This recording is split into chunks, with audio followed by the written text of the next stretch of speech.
అలాగే దీనికి సంబంధించినంత వరకు ఆధారాలు ఏదైనా ఉన్నాయంటే మరి మన చంద్రబాబు నాయుడు గారు ఆయన ఇప్పుడు ఓటుకు నోటు కేసు దగ్గర నుంచి తీస్తే ప్రతి దాంట్లో ఆయన లేనిది ఎక్కడో చెప్పండి. ఆ కేసులో రేవంత్ రెడ్డి ఆయన బ్యాగ్తో సహా పట్టుకుపోయా, మన వాళ్ళు బ్రీఫ్డ్ మీ అని ఆయన ఛార్జ్ షీట్లో 10 సార్లు ప్రస్తావనకు వచ్చా.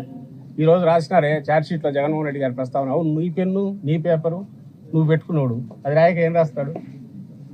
అక్కడ ఆ రోజు నీ కంట్రోల్లో లేని అక్కడ వచ్చినా మరి అది బయటికి రాకుండా ఇది చేసుకున్నారు. ఆ తర్వాత పొలిటికల్ కాంప్రమైజ్ అయ్యి ఏమై చేస్తున్నారో తెలియదు కానీ గుడిచప్పుడు కాకుండా ఇటు వచ్చి తప్పించుకున్నారు. అంతకంటే అది క్లించింగ్ ఎవిడెన్స్. బ్యాగుతో డబ్బు, మనిషి వీడియో, అతను ఆ పార్టీ నాయకుడు రేవంత్ రెడ్డి అప్పట్లో తెలుగుదేశం పార్టీ నాయకుడు. అండ్ దేరేజ్ దానికి పిట్ ప్రోకో అంటే అది ఇచ్చినందుకు ఓటు వేయించుకోవడానికి ఎలక్షన్ ఉంది. And Chandrababu Naidu phone talk మన వాళ్ళు బ్రీఫ్డ్ మీద అది బయటపడింది. అది ఫోరెన్సిక్ పోయి కరెక్ట్ అని కూడా అది వచ్చింది. ఎస్, అది ఎవిడెన్స్. నువ్వు దాన్ని క్వశ్చన్ చేసి దానికి అతను ఆన్సర్ ఇవ్వాలంటే ఇక్కడ అలాంటిది ఒక్కటన్నా చూపించండి. లేదుగా.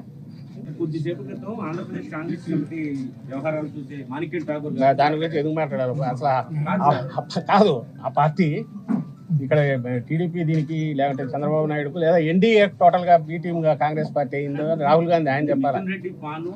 అదే నేను అంటున్నా కదా, ఒక కాంగ్రెస్ పార్టీ అనబడే పార్టీ నాయకుడు అట్లా అంటున్నాడంటే ఆయన మరి రాహుల్ గాంధీ, సోనియా గాంధీ గారు, రాహుల్ గాంధీ గారు వాళ్ళున్న కాంగ్రెస్ పార్టీ నాయకుడైనా ఒకవేళ అయితే ఆ కాంగ్రెస్ పార్టీ అదేదో ఇండియా కూటమి ఉంది దానికి చెందినోడా, లేక ఎన్డీఏ దీని తరఫున మాట్లాడుతున్నాడా, లేదా చంద్రబాబు నాయుడు పర్సనల్గా ఏదైనా బీ టీం లాగా వాళ్ళు వ్యవహరిస్తాడా?